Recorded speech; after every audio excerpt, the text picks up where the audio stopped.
नमस्कार दोस्तों, एक बार फिर से आप सभी दोस्तों का आपके ही अपने YouTube चैनल यू एंड वीडीवी पर बहुत बहुत स्वागत है। दोस्तों, दिन भर के जो मुख्य समाचार है, बड़ी खबरें हैं, फटाफट अंदाज में आगे इसी वीडियो में जानेंगे। लगातार हमारे साथ आगे इसी वीडियो में बने रहिएगा। ये वो खबरें हैं दोस्तों जो गोदी मीडिया अब तक नहीं पहुंचाता है। सभी बड़ी खबरें आप लोगों के लिए जानना जरूरी है। तो वही दोस्तों, खबरों की तरफ बढ़ने से पहले आप लोगों से एक छोटा सा निवेदन है कि अगर आप लोग भी जबरदस्त तरीके से किसान आंदोलन के समर्थन में खड़े हैं तो अभी इस वीडियो को लाइक कीजिएगा, चैनल को सब्सक्राइब करके बेल के आइकन को जरूर दबाइएगा दोस्तों, और कमेंट बॉक्स में कमेंट करके अपनी राय जरूर बता सकते हैं कि आप लोग यूपी के विधानसभा चुनाव में किस पार्टी का समर्थन करेंगे। तो आइए दोस्तों, पहली बड़ी खबर जो आ रही है जान लेते हैं। 5 सितंबर को मुजफ्फरनगर में होने वाली महापंचायत दुनिया की सबसे बड़ी महापंचायत होगी। बीजेपी की नींद उड़ेगी, गौरव टिकैत बोले। आप लोगों को बताते चलें, भारतीय किसान यूनियन के कार्यकर्ताओं ने शामली के जहानपुरा गांव में किसान पंचायत का आयोजन किया है, जिसमें हजारों की तादाद में किसान इकट्ठा हुए और इस पंचायत में युवा भारतीय किसान यूनियन के राष्ट्रीय अध्यक्ष गौरव टिकैत ने शिरकत कर किसानों से संवाद किया है और उनको 5 सितंबर को मुजफ्फरनगर में होने वाली संयुक्त किसान मोर्चा की महापंचायत के लिए आमंत्रित भी किया है। इसके साथ ही उन्होंने कहा है कि इस महापंचायत में ज्यादा से ज्यादा संख्या में पहुंच करके किसान अपनी ताकत को दिखाएं, ताकि बीजेपी सरकार जो 9 महीने से किसानों की आवाज को अनसुना कर रही है, वह सरकार नींद से जाग सके। और वहीं उन्होंने किसानों को भरोसा दिलाया है और कहा है कि महापंचायत इस बार बढ़िया या ऐतिहासिक नहीं होगी, बल्कि आज तक की दुनिया की सबसे बड़ी महापंचायत यहां पर मुजफ्फरनगर में होने जा रही है 5 सितंबर को। और यहां पर लाखों की संख्या में किसान पहुंचेंगे जो कि बीजेपी सरकार को उखाड़ने की यहां पर सौगंध खाएंगे।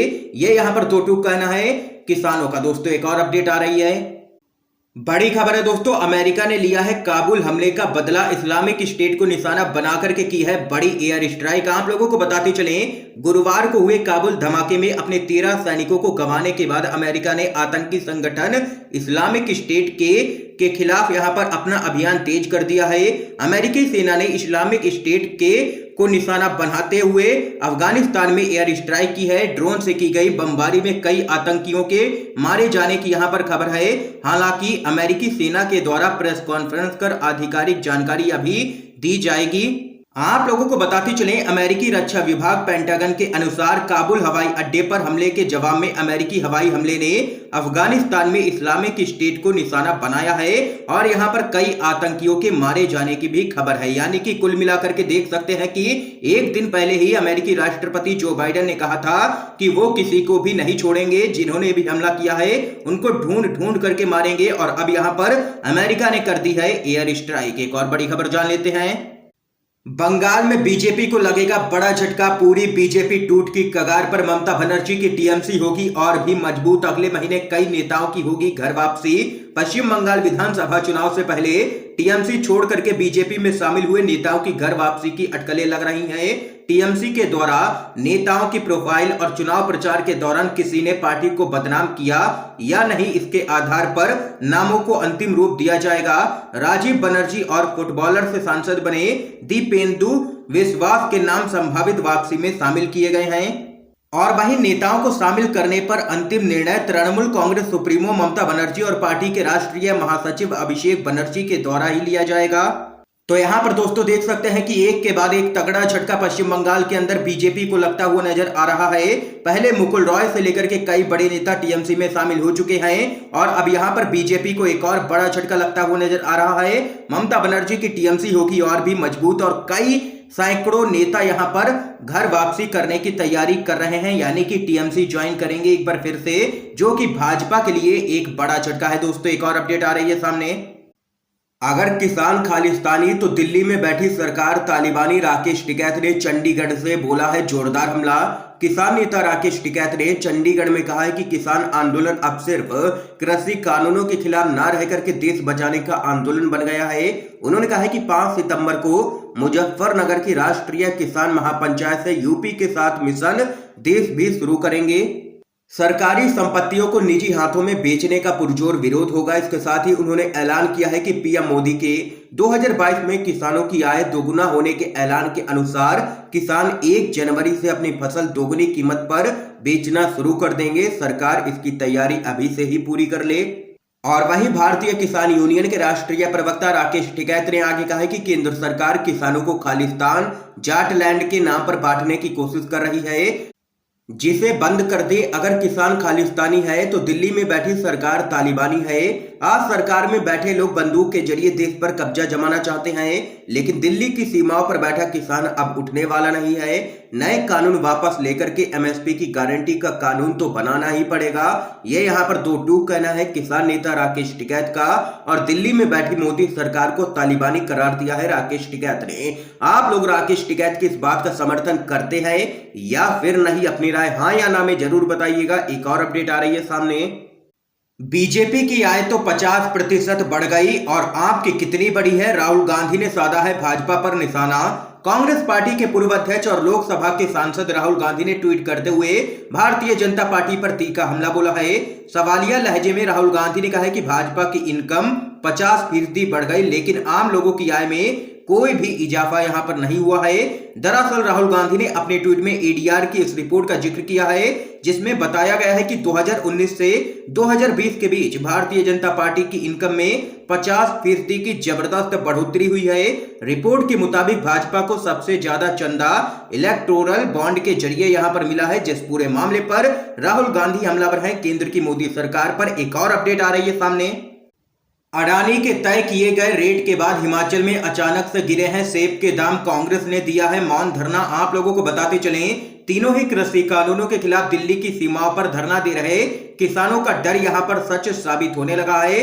प्रदर्शनकारी किसान शुरू से ये आशंका जता रहे हैं कि इन कृषि कानूनों के आने के बाद बड़ी कॉरपोरेट कंपनियां अपने हिसाब से फसल के दाम तय करके औने पौने दामों में किसानों से फसलें खरीदेंगी, जिससे किसानों को भयंकर नुकसान पहुंचेगा। किसानों की यह आशंका हिमाचल में सच साबित हुई है, जहां पर गौतम अडानी की कंपनी ने पिछले साल की तुलना में सेब के दाम प्रति किलो 16 रुपए कम तय किए हैं। दाम तय किए जाने के बाद अचानक ही सेब के दाम यहां पर नीचे गिरने लगे हैं। सेब के गिरते दामों के खिलाफ कांग्रेस की हिमाचल इकाई ने शिमला में मौन धरना यहां पर दिया है। तो यहां पर दोस्तों देख सकते हैं कि तीनों ही काले कानूनों को लेकर के जो किसान पहले से ही आशंका जता रहे थे, वो यहां पर सच साबित होती हुई नजर आ रही है। हिमाचल प्रदेश में अडानी की कंपनी ने काफी कम कीमतों पर तय किए हैं सेब के दाम, जिसके बाद किसानों से लेकर के विपक्षी पार्टियों में काफी गुस्सा देखने को मिल रहा है। एक और बड़ी खबर आप लोगों को बताते चलें। किसान आंदोलन से नुकसान भाजपा को हो रहा है, लेकिन परेशान गोदी मीडिया के एंकर हो रहे हैं। क्या कुछ है पूरा मामला बताते चलें। उत्तर प्रदेश में होने वाले विधानसभा चुनाव से पहले राज्य में किसानों ने योगी सरकार के खिलाफ मोर्चा खोला हुआ है। किसान संगठन पहले ही यह ऐलान कर चुके हैं कि विधानसभा चुनाव के चलते पूरे प्रदेश में भाजपा के खिलाफ प्रचार किया जाएगा। हाल ही में मुख्यमंत्री योगी आदित्यनाथ ने किसान संगठनों के विरोध को देखते हुए गन्ने की फसल के दाम बढ़ाने का फैसला सुना दिया। इस बीच भारतीय किसान यूनियन के प्रवक्ता Rakesh Tikait ABP news channel के डिबेट शो में पहुंचे थे, जहां पर डिबेट शो की होस्ट रूबिका लियाकत और उनके बीच में जमकर के कई मुद्दों पर बहस भी हुई है। इस बहस में रूबिका लियाकत हमेशा की तरह भाजपा की पक्षधर बनती हुई नजर आई हैं। इस वीडियो में एबीपी न्यूज की एंकर रूबिका लियाकत किसान नेता राकेश टिकैत से सवाल पूछ रही हैं कि मुझे यह बताइए कि आप चुनावों में प्रचार कर रहे हैं क्या? आप बीजेपी को हराने के लिए प्रचार कर रहे हैं क्या? इसका जवाब देते हुए राकेश टिकैत ने कहा है कि हम किसी के लिए चुनाव प्रचार नहीं कर रहे हैं, हमारे भरोसे कोई ना रहे, हम सिर्फ किसानों का प्रचार कर रहे हैं। आज देश में किसानों के जो हालात हैं हम उसका प्रचार कर रहे हैं। क्या उत्तर प्रदेश की सरकार से 12,000 करोड़ रुपए गन्ने का भुगतान यहां पर मांगना गुनाह है? क्या 5 साल में एक भी रुपए गन्ने का दाम नहीं बढ़ेगा? क्या वह गुनाह है? क्या देश में से सबसे महंगी बिजली के दाम उत्तर प्रदेश में है? इस पर बात करना गुनाह है? इस पूरे मामले पर एक यूजर ने यहां पर कहा है कि किसान आंदोलन से नुकसान भाजपा को होगा और परेशान नोएडा मीडिया की ये एंकर हैं। ये यहाँ पर दोस्तों देख सकते हैं कि टीवी न्यूज डिबेट में जबरदस्त भिड़ंत देखने को मिली है रूबिका लियाकत और किसान नेता राकेश टिकैत के बीच में। और राकेश टिकैत ने तो यहाँ तक कह दिया है कि आप सरकार में किस पोस्ट पर हो, आप बीजेपी का ही पक्ष लेती हो। ये यहाँ पर दो टू कहना है राकेश टिकैत का। दोस्तों अगर आप लोग भी खुल करके गोदी मीडिया का बहिष्कार करते हैं तो इस वीडियो को लाइक कीजिएगा। एक और अपडेट जान लेते हैं। उत्तराखंड विधानसभा चुनाव से पहले बीजेपी की पोल खुली है। खोखला था त्रिवेंद्र सरकार का 1.20 लाख करोड़ निवेश का दावा। सदन में हुआ है बड़ा खुलासा। जी हां दोस्तों, त्रिवेंद्र सरकार के समय में हुई बहुप्रचारित इन्वेस्टर्स समिट का सच विधानसभा के सदन में सामने आ चुका है। तत्कालीन सरकार ने इस समिट में 1.20 लाख करोड़ के MOU का दावा किया गया था। अब सामने आ रहा है कि पिछले 4 सालों में उत्तराखंड में महज 6,126 करोड़ का ही निवेश हुआ है। आलम यह है कि सरकार को यह भी पता नहीं है कि उत्तराखंड में अब तक कितने उद्योग धंधे बंद हुए हैं। ये यहाँ पर दोस्तों देख सकते हैं कि सदन के अंदर बड़ा खुलासा हुआ है और बीजेपी पूरी तरीके से बेनकाब हो चुकी है। जनता के सामने एक और अपडेट आ रही है सामने।